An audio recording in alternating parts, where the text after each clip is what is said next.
Hola, hola a todos y a todas. Aquí estamos en otra tarde pandémica que esperamos eh, pasar conversando en conjunto sobre temas que nos están interesando. A propósito de la Constitución, de sus alrededores, eh, etcétera. A ver, estamos a ver si aquí está apareciendo. Está llegando en estos precisos minutos. Vamos a verlo aparecer aquí en Gloria y Majestad. Mir, ahí está, ni más ni menos que el señor Marcelo Mena. ¿Cómo estáis, ¿Cómo Marcelo? cómo estamos? Qué bueno verte. Aquí, aquí estamos, pues ¿cómo se mantiene? Bueno, a ver, déjame presentarte primero, aunque todos te conocen o la gran mayoría, para entrar a conversar con calma. Aquí estamos con Marcelo Mena, ingeniero civil bioquímico, ex ministro del Medio Ambiente durante el gobierno de Michelle Bachelet. Y estamos aquí en estas ganas de conversar eh, para darle vuelta a un tema central nomás, pues, que es el medio ambiente. Oye, Marcelo, pero antes de entrar de lleno a eso, ¿cómo va pasando la pandemia? ¿Cómo te las arregláis con el encierro? Mira, yo me preocupo por mucha gente que la está pasando muy mal. La verdad es que yo no sigo afectado para nada, así que yo agradezco a Dios por eso y la verdad es que para mí me taja porque yo soy bueno para no tener que moverme, entonces meto mucho más reuniones que antes. Lamentablemente trabajo como 13 horas al día. Así que no sé si sea bueno eso, pero por lo menos lo que hago me apasiona y por lo tanto le meto todas las horas posibles, pues. Lamentablemente mucho más que antes. Oye, ¿las cuarentenas en el mundo le han venido a dar un pequeño abrazo a la naturaleza o no le da? ¿Cómo? Algo, las emisiones de gases de efecto invernadero bajaron más o menos en un 8%, cosa que nunca se había dado, nunca había bajado la contaminación en emisiones. Hay una documental súper lindo que sale en Apple TV que se llama El año que cambió el mundo de David Attenborough, que muestra los antes y después y que, por Sí. ejemplo, en unas ciudades de India se dieron cuenta que vivían el Himalaya 30 años no lo habían visto. En Santiago, la mitad y la contaminación en general en 15%, una de las más drásticas caídas que han tenido. Que ha sido en parte un respiro, pero la verdad es que todos los signos apuntan que nuestra recuperación va a ser ignorando lo que pasó. No hay lección aprendida. Vamos a volver Mm. al precipicio. No, cuando empezaron a bajar, por ejemplo, los cóndores, ¿tenía que ver con algo, con un aire que se despeja o más bien salen a buscar comida porque la sequía arriba arrasa y, en fin, ¿cuál es la verdad? ¿Cuáles son los verdaderos cuentos? Los animales que El, vemos de el, alguna manera reaparecer en la ciudad. el silencio el silencio que hay en la cuarentena y otras cosas por el estilo hace que lo que apareció en ese mismo documental, no voy a hacer como que leí el paper, es Sí, que por ejemplo, el ruido ensordece, no deja escuchar la comunicación. Entonces, por ejemplo, en temas submarinos, las ballenas están hablando en forma distinta, porque ya no tienen todo el ruido de los barcos.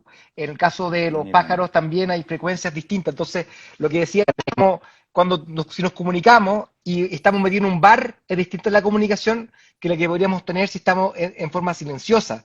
Entonces, Claro. hay sutilezas que se entregan, enseñanzas que se entregan, y en la práctica se vio que hay reproducciones de alguna especie que ha aumentado. Las mejores primaveras en reproducción porque hay menos barcos que matan a los vallenatos, hay menos, ¿no es cierto?, que pueden matar las tortugas en la playa. Entonces, esos efectos indiscutiblemente han sido positivos y podríamos aprender de eso. No tenemos por qué tener las playas abiertas 24/7, si es que es Claro. importante proteger esos ecosistemas para...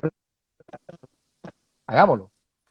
Oye, alguna vez leía por ahí que en Santiago, por ejemplo, se escuchaba menos a los pájaros porque los pájaros estaban afónicos.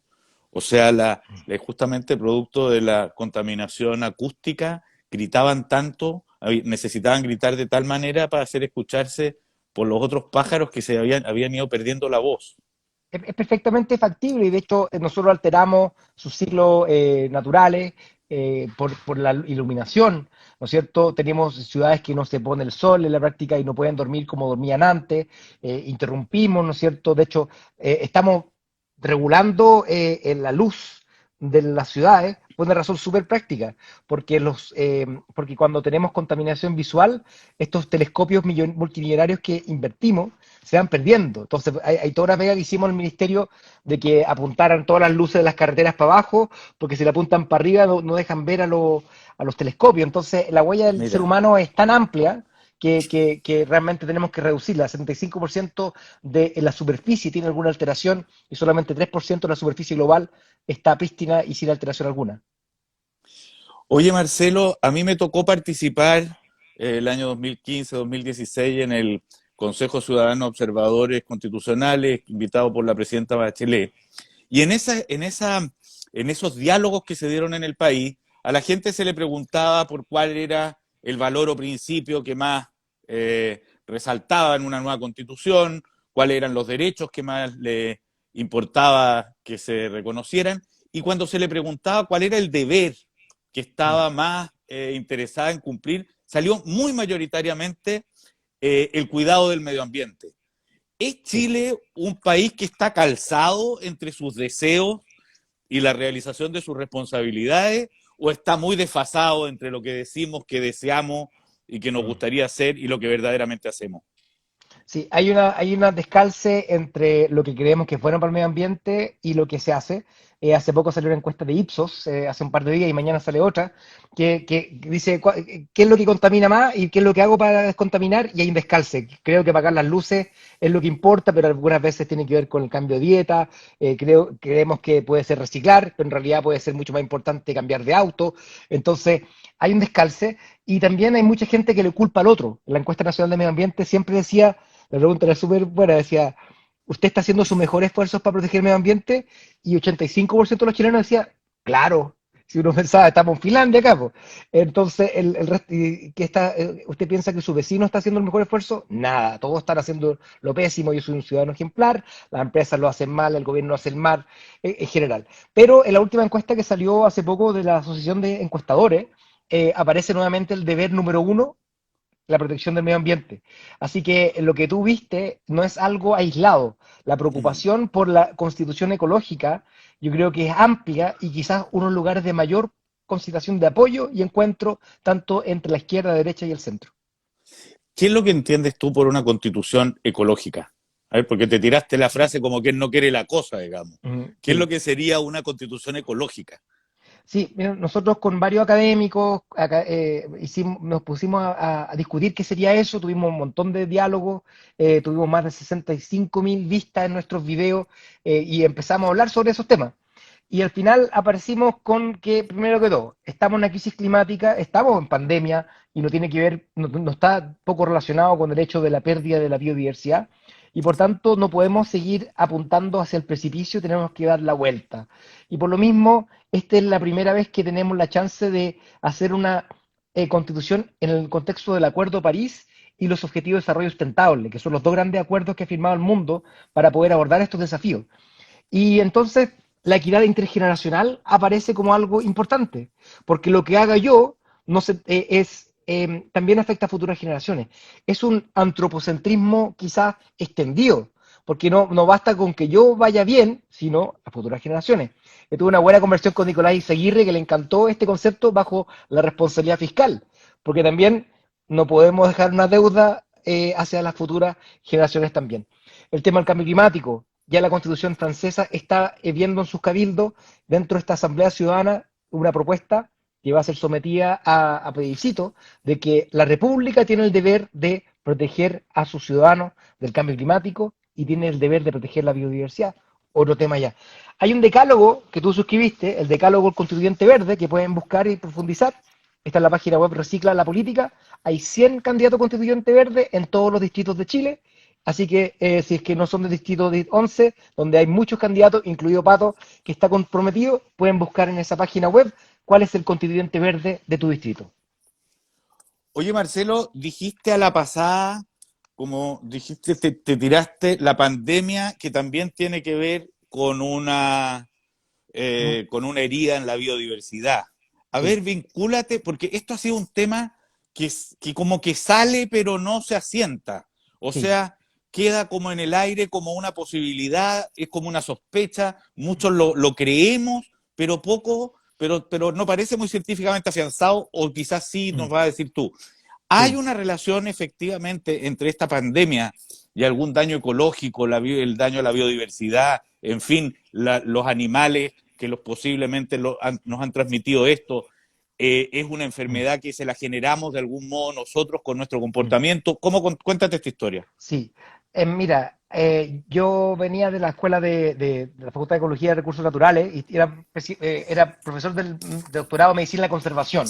Y estos gallos era una mezcla entre medicina y medicina veterinaria. ¿Por qué?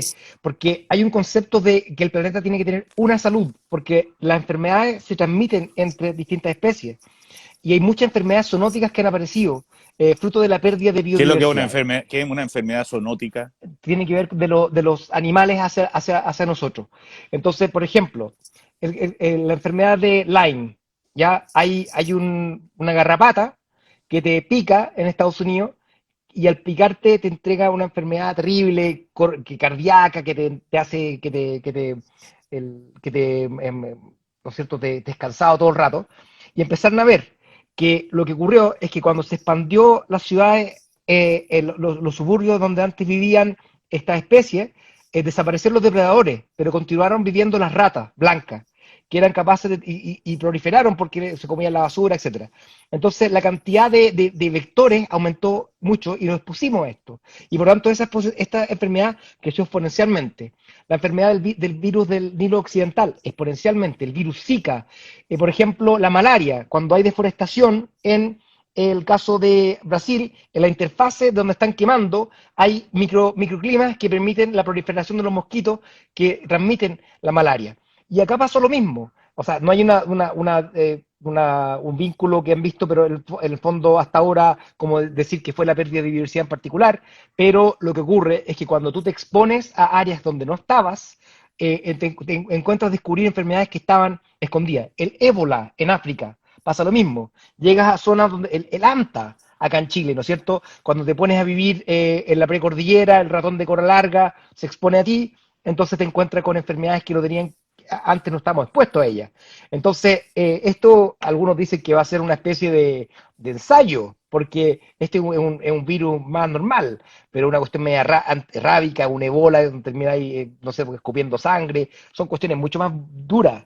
Entonces, esto es una tendencia de que el cambio climático, la pérdida de biodiversidad, hace que, no sé, piénsalo como un incendio forestal. Cuando hay un incendio forestal, llega una enfermedad o un incendio y se quema entero. Cuando es biodiverso, tení algún bosque que Con, es medio con, raro, que con, no se quema tan que rápido, contiene. y acá pasa lo mismo. Si tenéis todas las especies iguales, todas se mueren. Si tenéis otras especies que contienen, que controlan poblaciones, entonces tenéis menos proliferación de estas enfermedades más riesgosas. Oye, perdona que pasemos de una cosa a otra, pero Ujú, cada cosa que tú me dices me ujú, remite a otra chilena y concreta también. ujú, El que ponte tú el sur de Chile, o buena parte de la primera parte del sur de aquí hacia allá, digamos, ujú, esté entero plantado de pino y ujú, eucaliptus, ujú. reemplazando la naturaleza originaria. ¿Qué ha producido medioambientalmente? Bueno, pérdida de biodiversidad bastante, porque estos son casi como cosechas, no es un bosque, no hay la biodiversidad que uno espera en otros lados, porque en la práctica hay entramado, hay una cuestión super hippie que me encantó, que hay una cuestión que se llama The Wood Wide Web, que es hay una investigadora que empezó a ver cómo los árboles se conectaban entre sí, se compartían en nutrientes, yendo en contra Me la creo. de esta Avatar. sí, de esta cosa es contrario a esta teoría como un poco de la hegemonía que hemos querido establecer que el que gana el más fuerte. En la práctica la naturaleza colabora y cuando se enferma un árbol le entregan ayuda. Y el árbol madre, como Avatar, el árbol madre cuando muere causa un daño mucho mayor. Entonces, efectivamente, cuando tenéis un bosque más biodiverso es menos vulnerable a la proliferación de enfermedades que se repiten porque en la práctica no hay quien sea capaz de contenerla cuando son todas las especies iguales. Pasa lo mismo con la sociedad, si somos todos pensamos iguales, un pensamiento como el nazismo o una cuestión extrema se propaga rápidamente. Por eso te digo, me gustan esos paralelos. Es bueno tener diversidad porque frena que algo se propague en forma total y nos hace más resilientes a los cambios. Entonces, eso es lo que pasa en el sur de Chile, que se chupa mucha agua.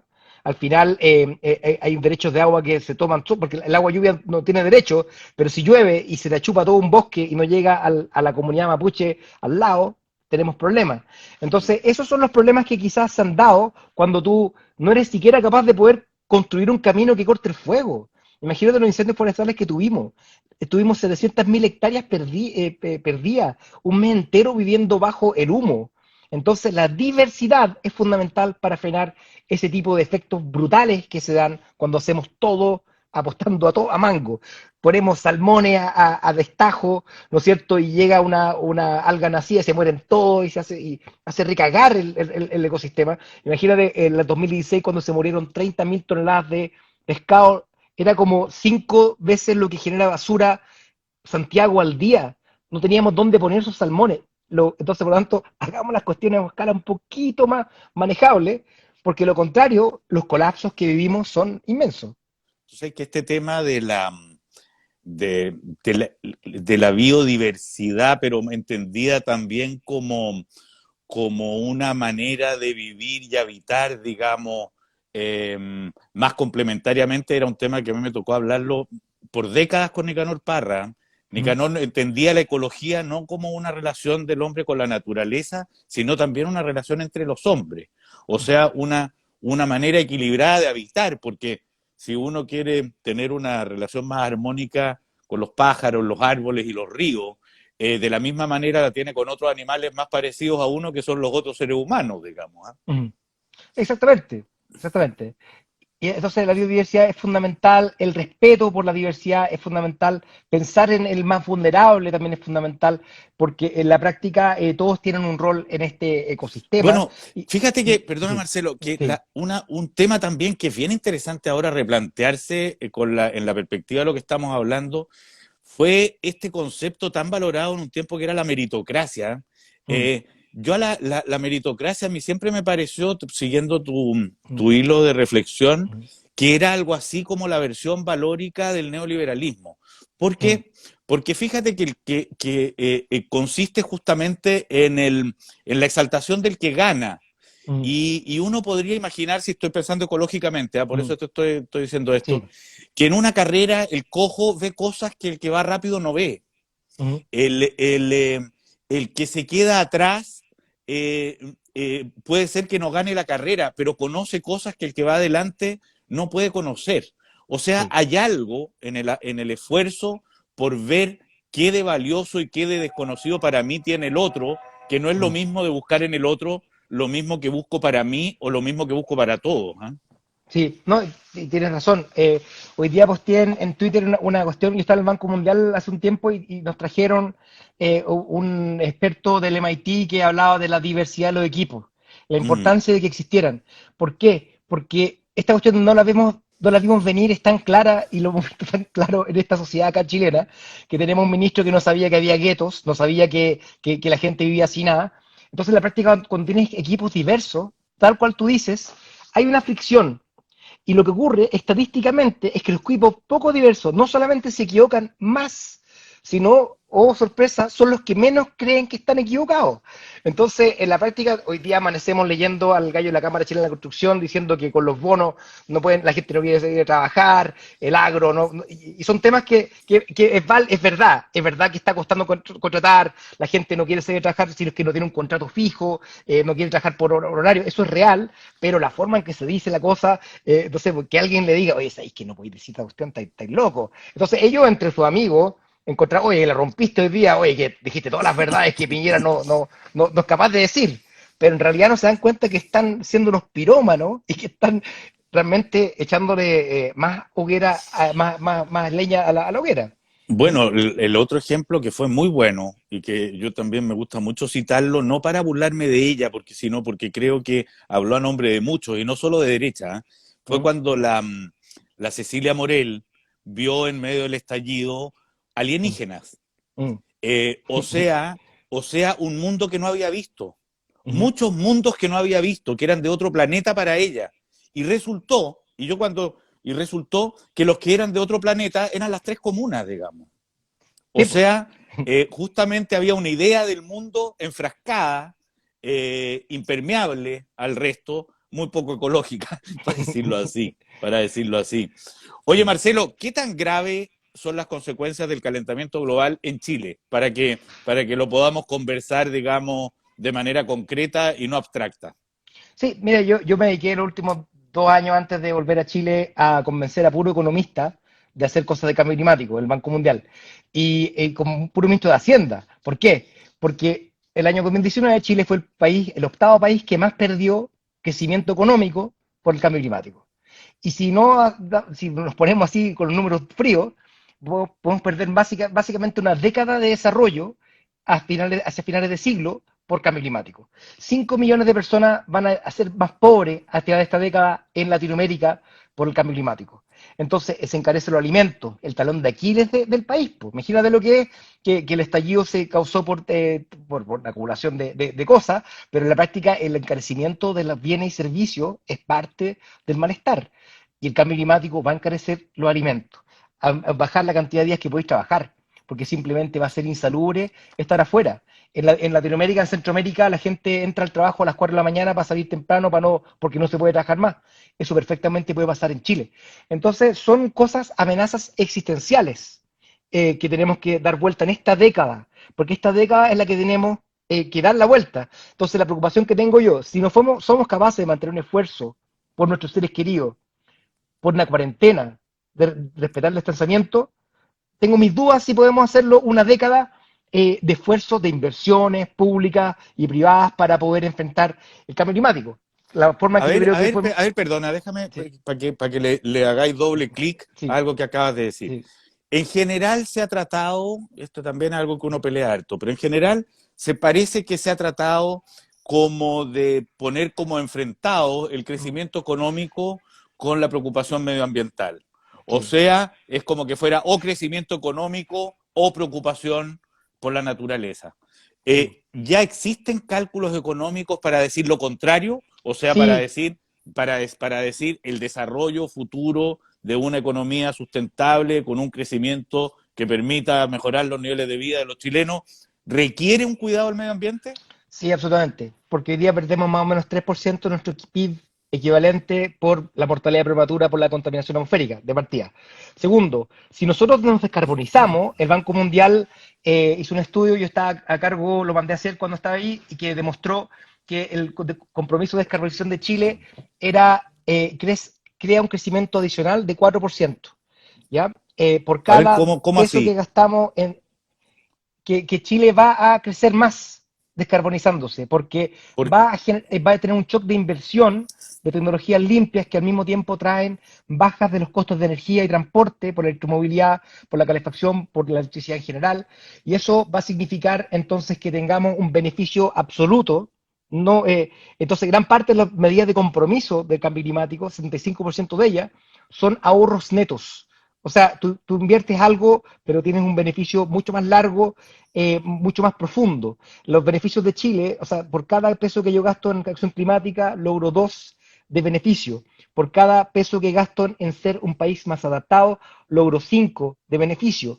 Entonces, y por cada peso que yo gasto en conservación, el último paper que salió hace poco, si yo conservo el planeta en 30%, 5 veces más beneficios, porque paradojalmente voy a tener más pesca cuando yo resguardo y no mato la gallina de huevos de oro, porque en la práctica si dejo que la cuestión se recupere, tengo más pesca.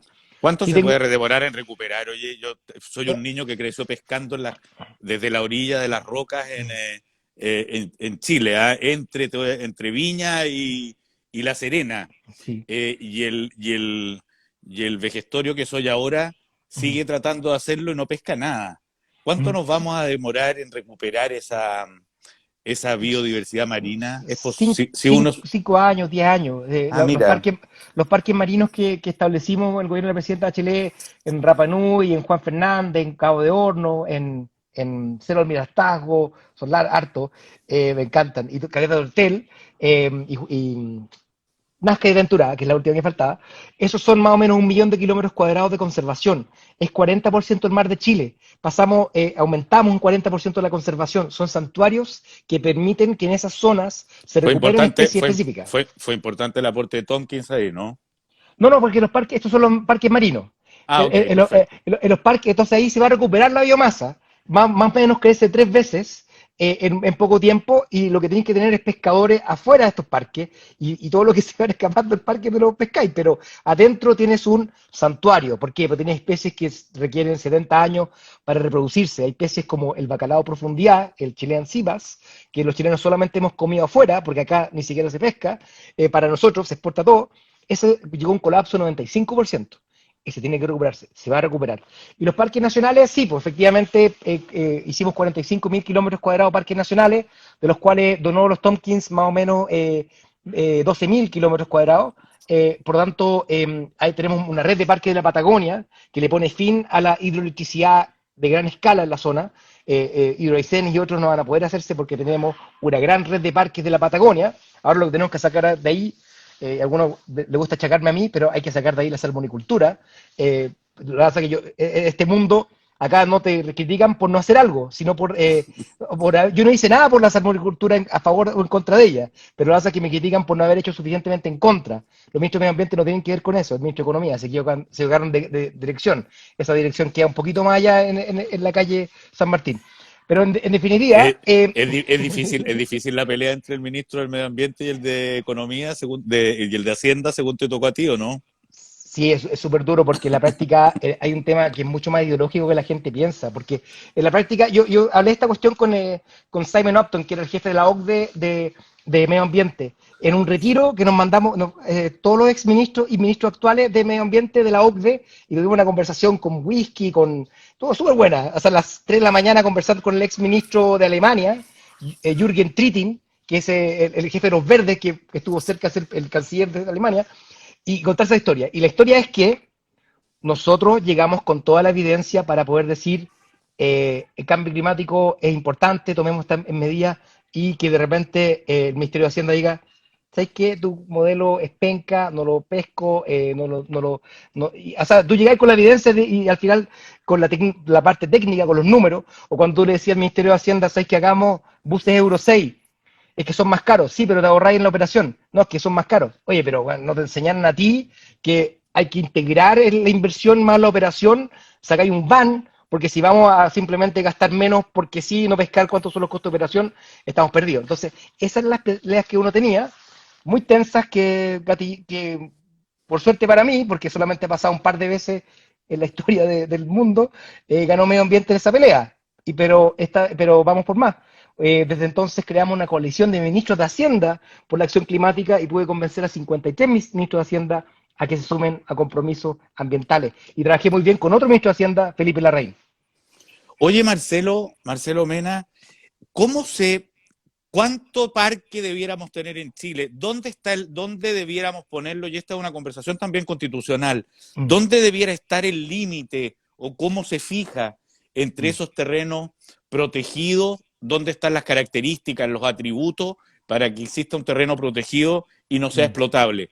Por ejemplo, en el distrito por el que yo soy candidato constituyente, el distrito mm, 11, mm, se llama todo el Piandino de acá mm. de la zona metropolitana, Peñalolén, La Reina, Las Condes, Vitacura, Los Arnechea. Sí.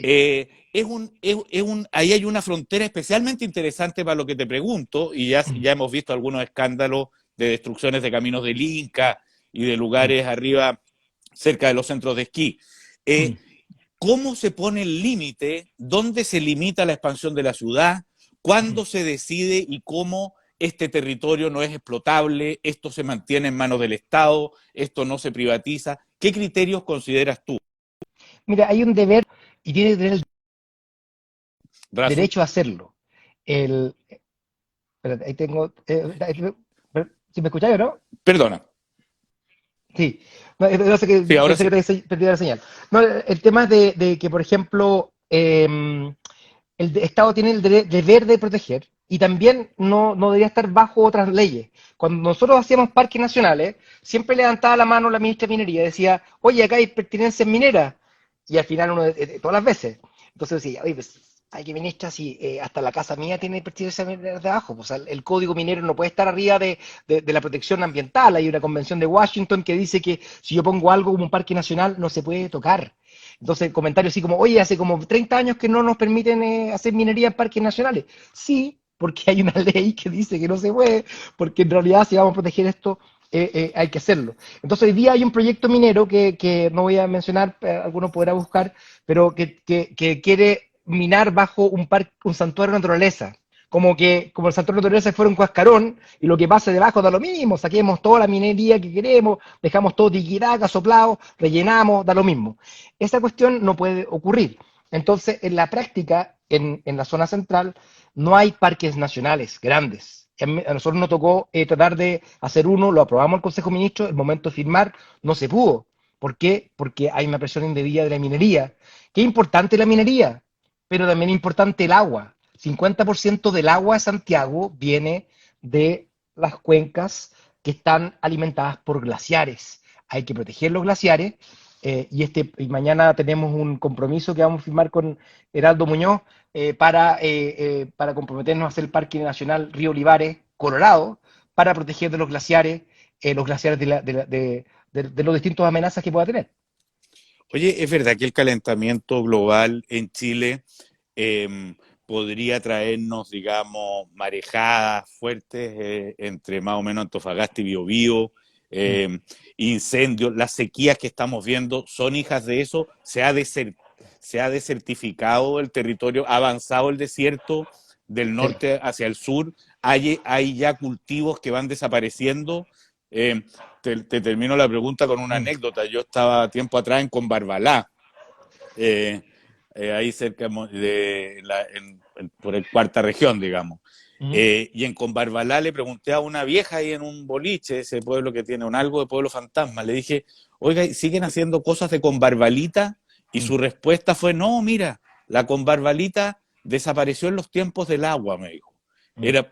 Parecía un relato garciamarquiano, como que hubieran sido otros los tiempos del agua. Mm. Eh, hemos visto avanzar el desierto de manera concreta, está pasando de la región metropolitana hacia el sur. ¿Cuál es el avance de este fenómeno? Sí. ¿Y a qué se Sí, debe? ¿Es sí. calentamiento global o son ciclos de sequía que van a cambiar por sí solos? No, no, se tiene que ver con la huella del ser humano y efectivamente hay un paper que hizo un colega mío del Centro de Acción Climática, Ariel Muñoz, que se fue a Petorca y calculó y dijo, en realidad era casi como si es sequía o saqueo. Y dijo, en realidad es en parte ambos, porque hay una mala distribución del agua, no puede ser que se le haya otorgado esa agua en forma poco transparente ad eternum, gratis, y que cuando el Estado quiera recuperar esa agua hay que pagarle a los gallos que se la dieron gratis. Es un poquito fresco, en cierta forma, ¿no es cierto? Entonces, hoy día priorizar el uso humano es fundamental, eso también lo hemos discutido, pero en ese paper dice que en parte tiene que ver con sequía y en parte saqueo. Sequía en el sentido de que se entiende que va a haber menos precipitaciones por cambio climático y es lo que hemos estado viendo. Los caudales del río Maipo y el río Mapocho están en torno a un 70-80% menos que lo histórico. El Aconcagua en torno al 60%. Entonces, tiene que ver con ambas cosas. Tiene que ver con una mala distribución. Entonces, una mala combinación. Y por cierto, el ser humano está detrás de ambos escenarios, tanto la sequía como el saqueo. Oye, el tema del agua se ha convertido en uno de los temas significativos en la discusión constitucional. Ujú. Y somos muchos los que estamos eh, por volverla un derecho humano y un derecho de uso público protegido y con una disposición distinta del Estado sobre ella, etcétera, y priorizar el uso humano. ¿Tú eres partidario de que los derechos ya concedidos se recuperen? O sea, para que esto sea posible, esos que tienen derechos a perpetuidad los debieran perder.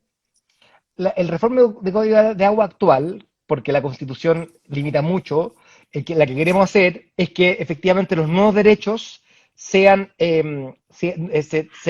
que distribuirse en forma licitada y no sean gratuitos, sino que tengan que adjudicarse. Pero eso es gran parte de los derechos no son así. Gran parte son heredados y fueron entregados y más o menos creo que algo así como 7% de los derechos 70% de los derechos está concentrado en 7% de los dueños, algo por el estilo, una cuestión brutalmente concentrada. Entonces, si estamos hablando de libre mercado, Pato, si estamos hablando de competencia, ¿qué clase de competencia es eso? La OCDE, cuando nos recomendó que reformáramos el código de agua, priorizáramos el uso humano, que priorizáramos la sustentación de ecosistemas y después vemos que, que no fueran eternos los derechos, eh, o sea, nos dice eso porque es lo menos obvio esta cuestión, pues si no es como la cuestión feudal. O sea, yo heredo estas cuestiones que me entregaron gratis y si quiero compensarlos, o sea, si quiero esos derechos para nosotros, si le falta agua petorca, hay que pagarle a estos compadres. Yo encuentro que realmente es lo menos obvio, lo menos transparente y lo menos libre mercado que he escuchado. Oye, Marcelo, un concepto que se ha empezado a usar y que quiero que tú me lo defines y me cuentes cómo lo ves, son los derechos de la naturaleza, Ujú, que ya no es solo el heredar naturaleza a las generaciones siguientes, la responsabilidad intergeneracional, etcétera, sino que hablar de los derechos de la naturaleza. ¿Cómo ujú. entiendes tú los derechos de la naturaleza? Sí, mira, yo vengo del mundo católico, ¿ya? Y ayer tuve una buena discusión con profesores de la Universidad Católica de Santiago, yo soy de Católico del Paraíso, pero fue interesante esta cuestión porque el profesor decía, la Constitución tiene que ser antropocentrista, ¿no es cierto? ¿Por qué? Entonces, Por qué tenía que ser?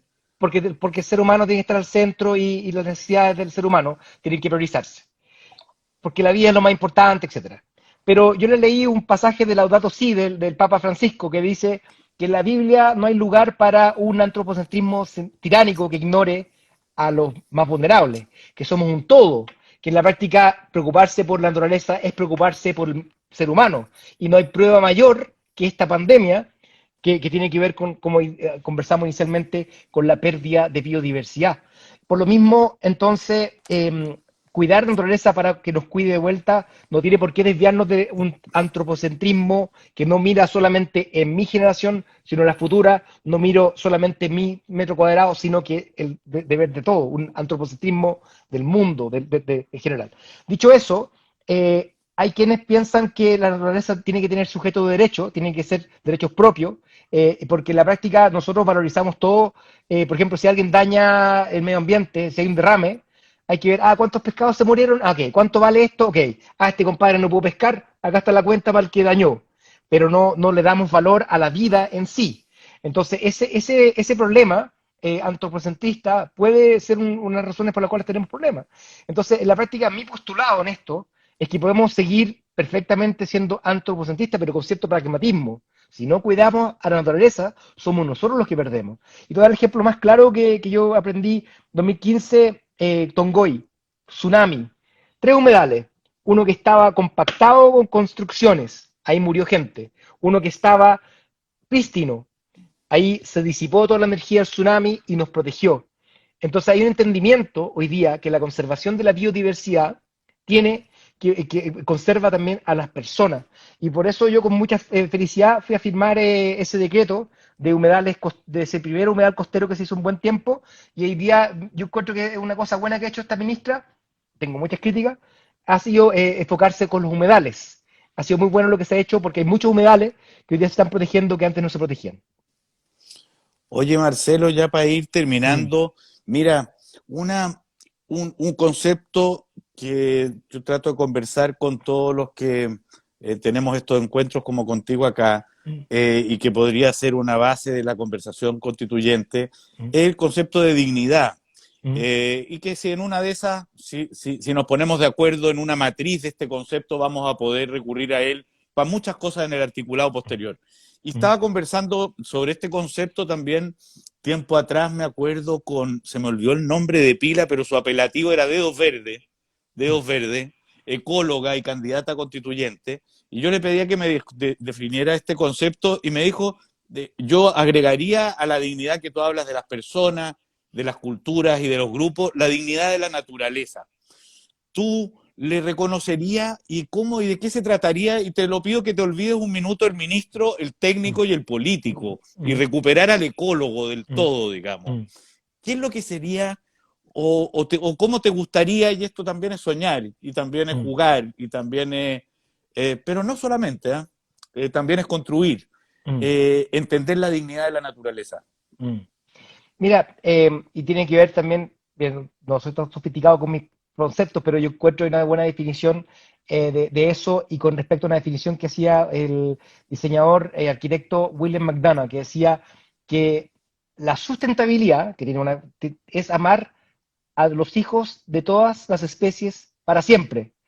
Es decir, que no soy yo, somos todos, no soy yo el ser humano, si todos tenemos que estar. Entonces, pensar en la dignidad tiene que ver con que todos tenemos derechos a existir y no hay nada peor que la extinción.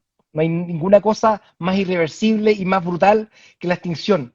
Y nosotros estamos, esa extinción, cuando tenemos menos aliados en la biodiversidad, esa extinción apunta a que últimamente la extinción sea la nuestra.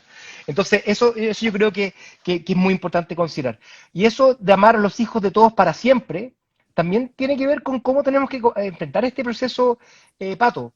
Porque en la práctica muchos tienen su agenda, pero en la práctica una buena constitución tiene que ser la casa de todos. No puede excluir al Partido Comunista, no puede excluir a los gallos que son más derechistas, no puede excluir a los xenófobos, no puede excluir tiene que ser casa de todos. Perdona, que los ¿Mm? xenófobos ¿Mm? impidan que existan otros. Sí, no, Caso en el cual aquel que impide que todos existan debe ser controlado. sí, sí, quizás no fue el mejor ejemplo, ¿verdad? Pero a lo que voy yo con esto es que nos pongamos en el lugar del otro es fundamental en esto. Yo creo que por eso es fundamental que alguien como tú llegue a la convención, Pato, porque en la práctica conversar, ponerse en el lugar del otro es lo que nos permite encontrar un diálogo. Si queremos, alguien está comentando, de los 2/3, si queremos lograr esto, requerimos acuerdos. Requerimos acuerdos. No podemos patear la mesa porque no llegamos a los acuerdos como algunos partidos quieren hacer, lo tienen planeado. ¿No es cierto? Está claro. Rodeemos la convención. Si no sale como yo quiero, pego una pateada a la mesa. Si no tengo los quórums que yo quiero, entonces los quórums son malos. Tenemos que ponernos de acuerdo entre todos. Y eso yo creo que va a ser fundamental para que encontremos una casa común. Yo creo, del corazón de mi corazón, Pato, que en este lugar el tema ambiental es uno de los lugares de encuentro que puede ser semilla para una constitución que sea una casa de todos y sea una constitución verde. Marcelo, un montón de gracias. Yo creo que no solo, fíjate que el tema ambiental no solo, como lo hablamos en un minuto, es cómo nos relacionamos con la naturaleza, sino también es cuánto aprendemos de ella. Y tiene muchísimo en esto, yo creo, y lo creo profundamente, con el concepto del diálogo y el encuentro que tú mencionas. Y por ejemplo, incluso otra lección. Esto nos debiera invitar a mirar a quienes han vivido más cerca de ellas, como los pueblos originarios, por ejemplo, y Sí. entender que ellos han sabido y aprendido una convivencia que nosotros no terminamos de entender. Es decir, descubrir y aprender del otro en lugar de imponerle lo que uno es, creo que debiera ser el mega reto constituyente y espero que lo podamos llevar entre todos adelante. Así que se Sí, agradece no, encantado. muchísimo. Y a todos los que han participado, Pancho, Jaque, María Pozo, qué lástima que los nombres de estas cuestiones aparecen unos nombres tan raros, tan difíciles, de Pancho Sazo, en fin, muchísimas gracias a todos y a todas los que han estado aquí y seguiremos conversando. Un abrazo a Ya, todos y a nos vemos, todas. Pato. Chao. Chao, Chao. gracias, Gracias, suerte. Marcelo. Mil Chao, chao, gracias. gracias.